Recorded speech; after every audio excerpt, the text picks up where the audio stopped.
we always tell you, if you can start with a part-time role, start there. Build your hiring confidence and get better and better at hiring A players, and then move over to hiring A players for higher level roles in the business. Because the reality is you have much more at stake if you mishire for a supervisory role or a leadership role than if you mishire for a part-time or entry-level role in the business. It's much more costly at those higher levels of the organizational chart.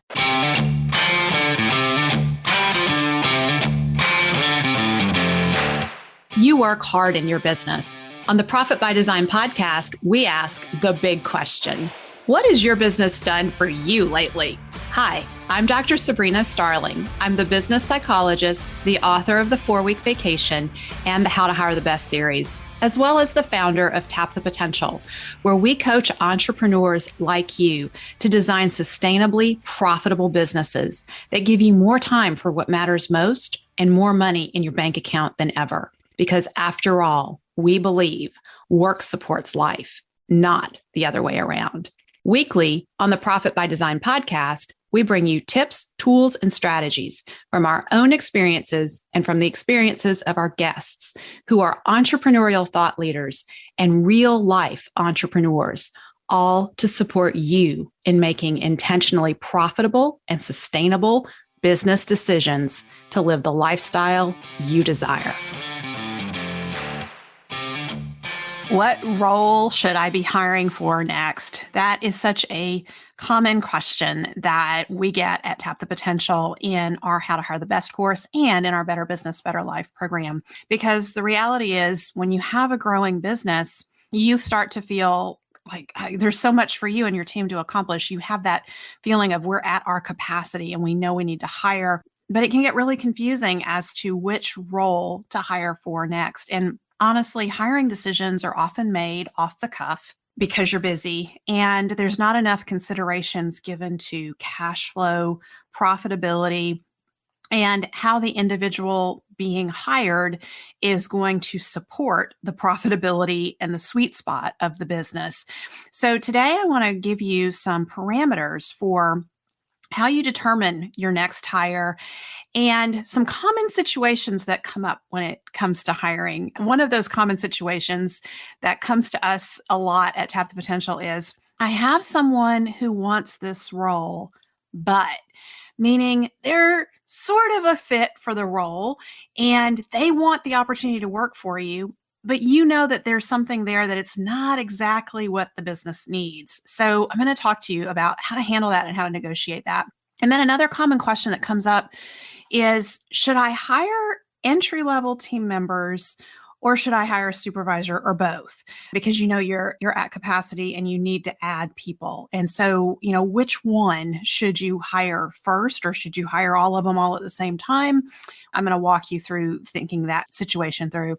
And then I also want to share with you how to think about your current hiring decisions and how they will impact your profit 6 months from now. Because after all, this is a Profit by Design podcast. We need to be talking about profit and what you can do if you are in a situation where you have applicants trickling in for a role that you've been advertising for a while and none are meeting your criteria as to what you're looking for. So as we dive in, I want to share with you that we are doing something super special at Tap the Potential for our community right now. We are in Q4 of 2024, and we really want to support you in making sure that Q4 is as profitable and as productive as it could be for you to set you up for success going into the next year. And so we want to invite you to give us 20 minutes of your time, take our Better Business, Better Life assessment. And when you come away from that assessment, you will come away with your personalized list of $10,000 an hour activities, the top 2 or 3 things that you can be focusing on right now in your business that will set you up to be more profitable and that will make the business run better for you so that you experience more ease and a higher quality of life. Because at Tap the Potential, we believe work supports life, not the other way around. And We want to support you in working on the pieces in your business that are going to set you up for success. And those are those $10,000 an hour activities that set you up to be profitable. So many times we see business owners working on the easy stuff, the low-hanging fruit, which actually doesn't move the needle. It's not going to make a difference for you 6 months from now. So when you take our Better Business, Better Life assessment, you'll come away with your list of your top $10,000 an hour activities to focus on that will make your business and your life better 6 months from now. Like, how awesome is that? And we will also give you a signed copy of my book, The 4-Week Vacation. So head on over to tapthepotential.com/assessment and take that assessment. All right. So as we dive in to the big question of how do you determine your next hire? So I want to talk to you about setting you up for long-term success with your hiring. I don't want to give you Band-Aids. Band-Aids solve the problem in the moment, but they create more problems down the road. And so I really want to invite you to come at this from a longer-term perspective. And I want you to think about your business sweet spot, and that's the intersection of your top clients, your unique offering, and the systems that you put in place to serve your top clients. The only roles you should ever hire for in your business are those that serve the sweet spot. And that's a big deal because it is too easy to get really, really busy and you and your team decide we're at capacity, we need to hire. But the reason you're really busy is because you have a lot of poor clients. You have those PITA clients that I was talking about last week on the episode. You have PITA clients. And if you were to get rid of your PITA clients, you might not be as busy and overworked and overwhelmed. And so we don't want you hiring because you're busy, because you're taking care of customers and clients who are a poor fit. So stop doing that and really pay attention to who do you need? What roles do you need on your team to serve that sweet spot? And I would really encourage you to make a hiring plan for the next year to 2 years. And the easy way that you can do that is when you identify what your sweet spot is and you think, okay, if we're going to 2x or 5x or 10x our sweet spot, whatever X feels right for you, what roles would we need to be able to accomplish that? And if you're thinking about just a year to 2 years out, I would say look at 2x the sweet spot. And if you're going to look at that, then what roles are needed? And then as you do this accountability chart, really look at of these roles that are needed, put people in that are currently filling those roles. And you will see that probably yourself and several other team members are filling multiple roles. That's going to help you figure out what roles to hire for next, because what we want to do when we hire is we always want to look at what are the lowest value activities that are consuming our time. So if you have that chart of $10,000 an hour activities, and by the way, if you want to get your hands on that chart, go to tapthepotential.com/10K, and you'll see examples of $10,000 an hour activities, $1,000 an hour activities, all the way down to $10 an hour activities. And so you really want to look at what's on your plate and what's on your other higher level team members' plates that is not a $10,000 an hour activity or even a $1,000 an hour activity. So anything that is below $100 an hour that's on your plate are other leadership team members that you have on your team. And look at those activities. Those are the things that you want to get off of you guys' plates so that you can focus on your highest value activities, the $10,000 an hour activities. So that will start to clue you in on where you need to hire next. And there's a good chance you'll see that there are multiple roles you need to hire for next. So don't put pressure on yourself and say, well, apparently there's 4 roles we need to hire for. So that's 4 full-time people. That would really explode our payroll and that would impact profit, right? That's not a good thing. So start with, if you can, part-time roles or independent contractors and ask yourselves, can any of these tasks be handled by part-time team members or independent contractors? And if so, I really encourage you to look at that because that will help you grow profitably. Where we see business owners really struggling as they go through the growth is that you end up hiring too many full-time team members, you make hiring mistakes, and because you're having to rehire, you have a loss of productivity and inefficiency. It becomes harder and harder to be profitable. And then if you're digging yourself out of 2 or 3 years of that, it is really hard to get to those target allocation percentages for profitability that are in the Profit First book. And so really look at, is there an opportunity here? Can we hire someone part-time to do some of these things? And I also encourage you as to hiring part-time or independent contractors first to help you build that hiring muscle. You have to learn. Hiring is a skill set. And I know so many of you have had these bad experiences and you have hiring PTSD.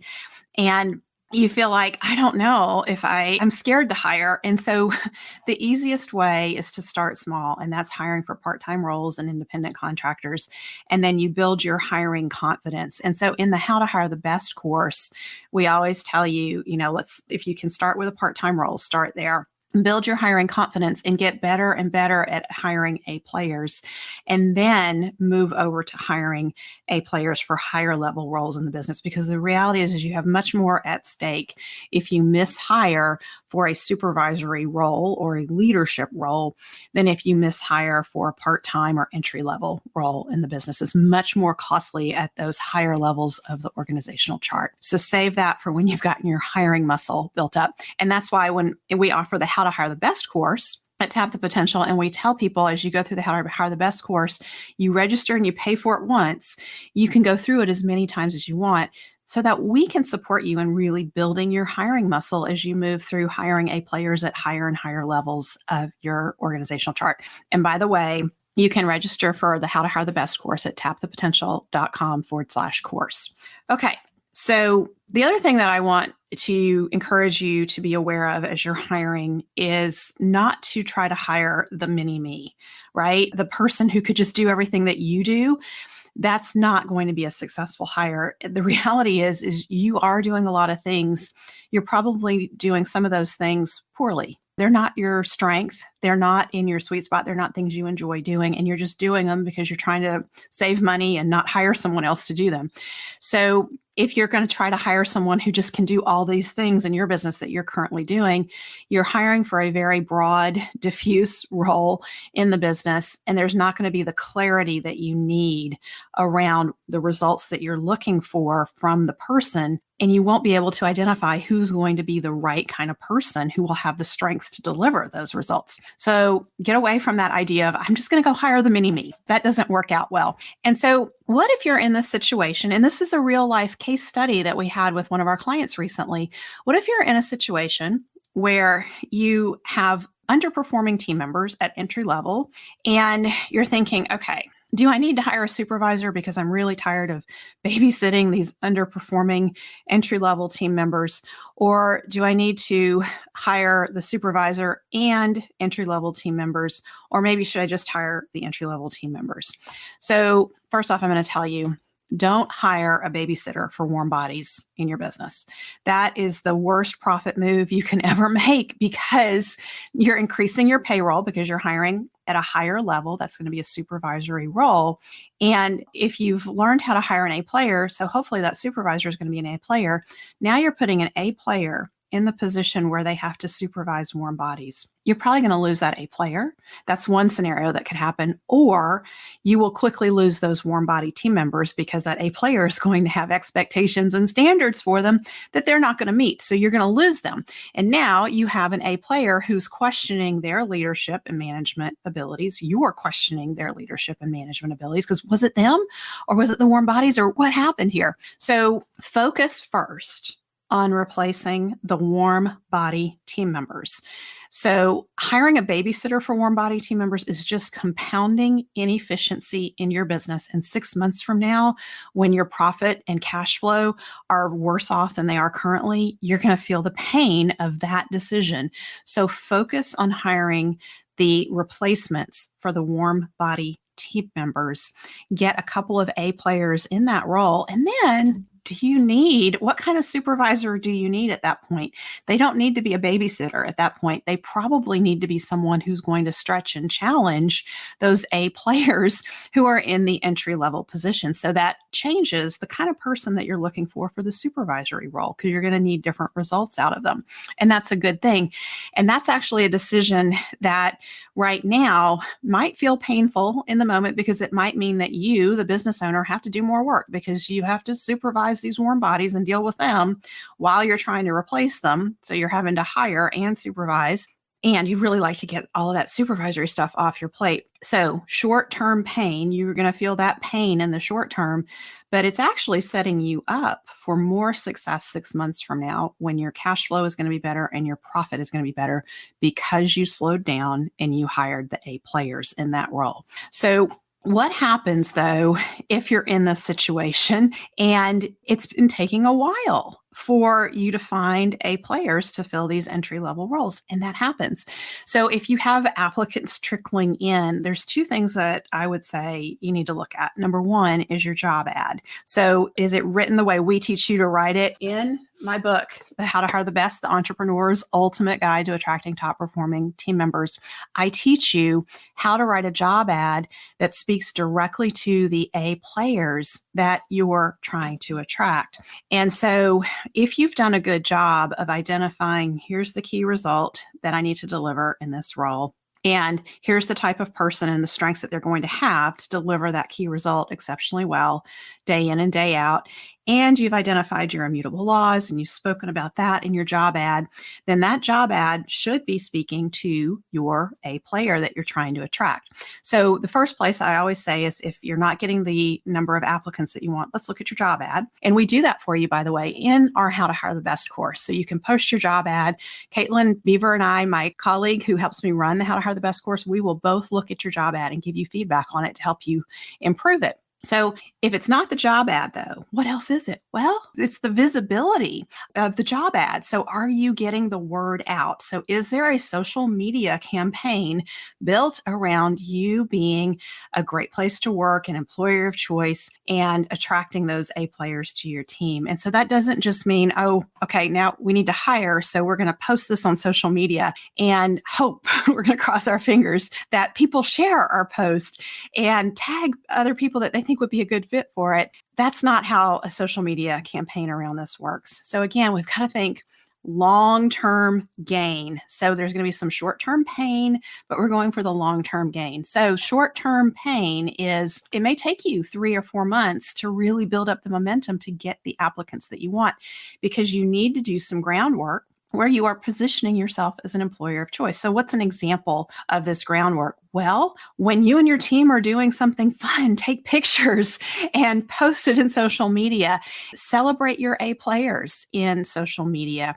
Get your A players to give testimonials about why they love working for you. Ask your team members to go on Glassdoor and review your company. Ask your team members to leave you Google reviews. All of that takes time, right?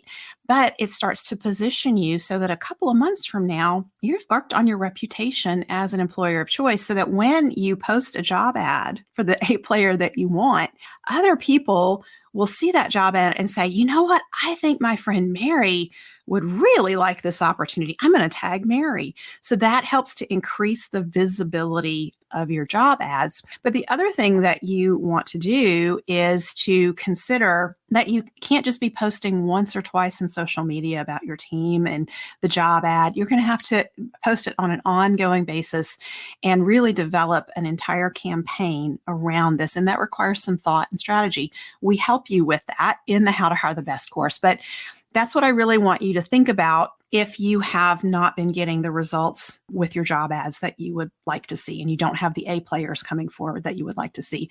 So again, it's painful to hear it that, you're going to have to wait it out in the short term, but really you're setting yourself up to be in a much better position 6 months from now, because if you hire an A player and you're able to onboard them rapidly and they start performing, and that's happening 6 months from now, that's a great place to be, versus, well, we couldn't find any A players, so we took on this 1 or 2 people. They're so, and now you have all the performance issues, right?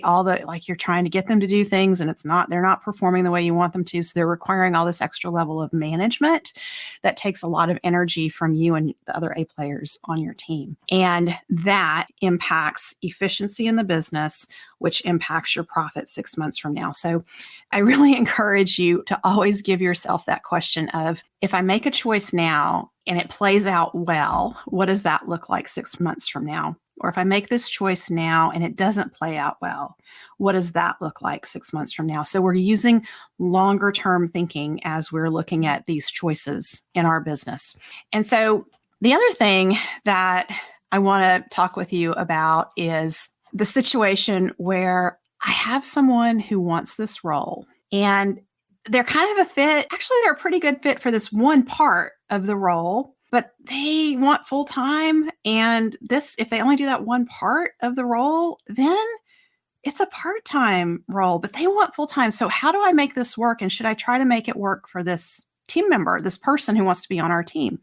So before I answer that question, I want to share with you that we are doing something really fun on the Tap the Potential team. We have a brand new workshop coming up, and it's called Unlocking Profit Potential, the Power of A Players and How to Attract Them for 10x Growth in Your Business.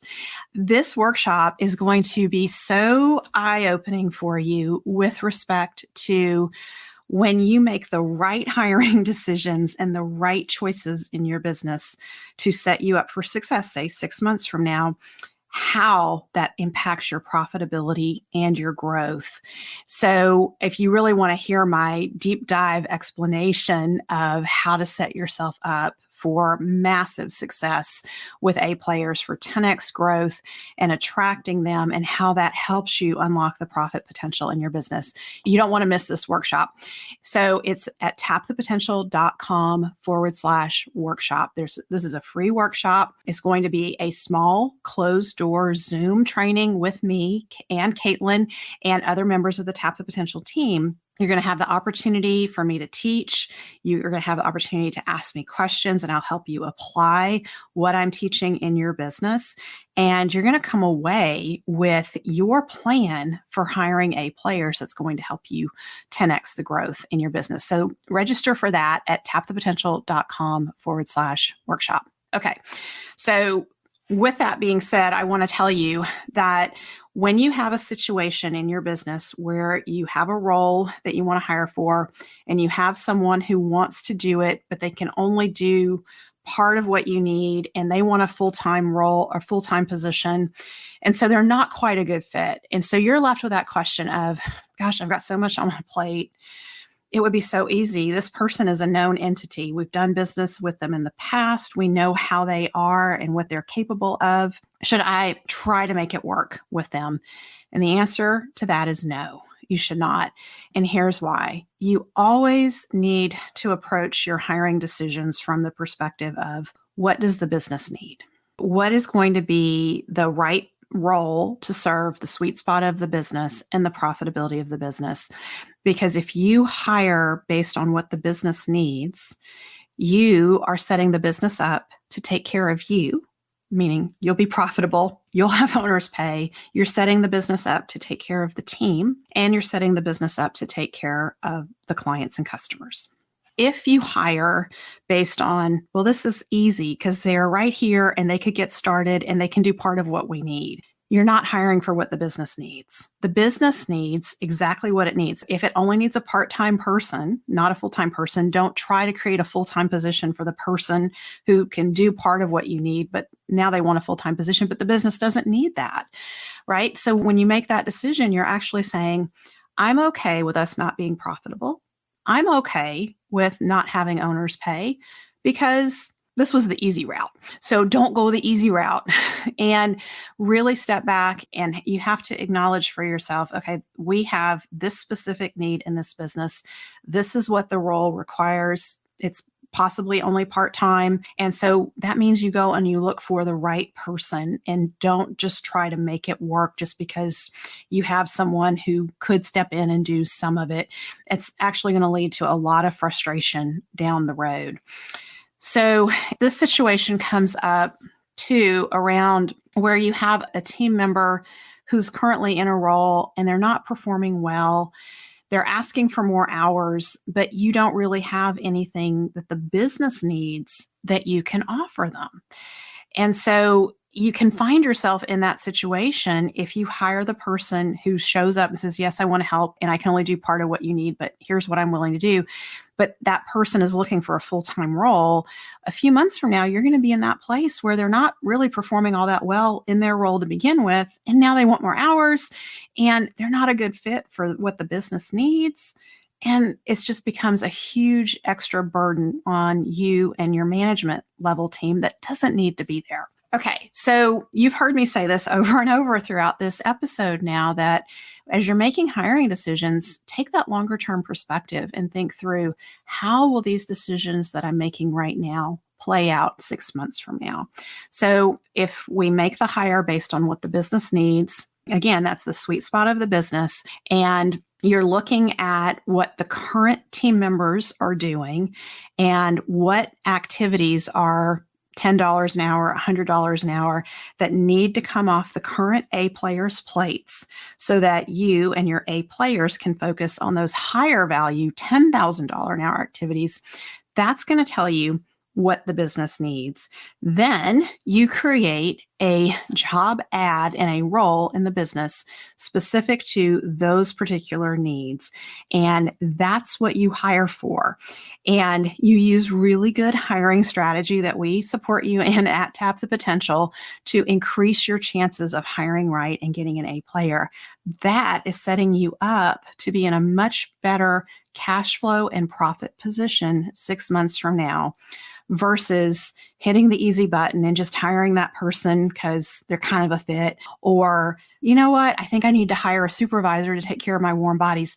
That's not going to set you up for success 6 months from now. So I hope what I've shared with you today has really given you some things to think about. And I really encourage you that hiring does not have to be hard.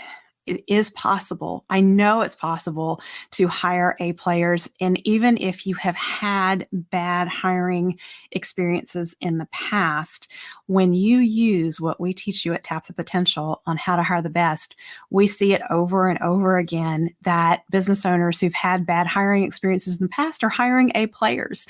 And I cannot tell you how good it feels to have a team of A players and the difference in your leadership as you lead and manage A players. And I want to share with you a case study from one of our clients. And I just had the opportunity to do a leadership strategy session with this client. This is a client who's been with us about 9 months. And we were doing his leadership strategy session and we were looking at his A player responses to our key team member survey. And he was marveling at what they were saying about his leadership. And he was reflecting on what it feels like to lead these A players versus how it felt 9 months ago to be leading a team of warm bodies. And at 9 months ago, he had multiple underperforming team members on his team. And he really grappled with that feedback that, hey, you're going to have to replace these warm bodies. This is not going to get better from here. And he made a decision that he was going to set the business up for success in the future by doing the things that felt harder in the moment, letting those team members go, replacing them, and learning how to hire the best. He went through our How to Hire the Best course, and he was able to get A players on the team. And so that's a drastic difference in 9 months' time as a leader of a business when you've been leading warm bodies. And when you're leading warm bodies, you really are vulnerable to going down that slippery slope of self-doubt because they make you question your ability to lead, and they make you question, should you even be in business? Should you continue to try to grow the business? Maybe it's all you and there's something wrong with you. And if you can relate to that, if you've ever been down that slippery slope of self-doubt, post a comment in the chat and let me know that you relate to that. And that was the big difference that he was commenting on. He was like, wow, it feels so different to lead this existing team that I currently have versus the team that I was leading 9 months ago. And, even in the midst of having to train new team members and onboarding, he's been through all of that with multiple team members now at this point. His life is easier and his life is better than it was 9 months ago. So bite the bullet, do the things that are a little harder in the moment where you feel some pain, but that set you up for success long term. So As we close today, I want to share with you just a quick reminder. Be sure to join us in our upcoming workshop, Unlocking Profit Potential, the Power of A Players and How to Attract Them for 10x Growth in Your Business. You can register for that at tapthepotential.com/workshop. So don't miss an episode of the Profit by Design podcast. Make sure you're subscribed to the Profit by Design podcast on whatever platform you listen to podcasts on. Thank you for being here with me this week. Bye for now. Thank you for spending time with me today. Join me in our Tap the Potential Mighty Networks community at tapthepotential.com/group. Share your aha moments from today's episode, ask me questions, and join in on the fun with your fellow entrepreneurs on the journey to designing sustainably profitable businesses that give you more time for what matters most and more money in your bank account than ever. Isn't it time you take your life back? And finally, share today's episode with a friend if you know a friend who would enjoy it. This is real life business. Keep your chin up, keep moving forward. You got this.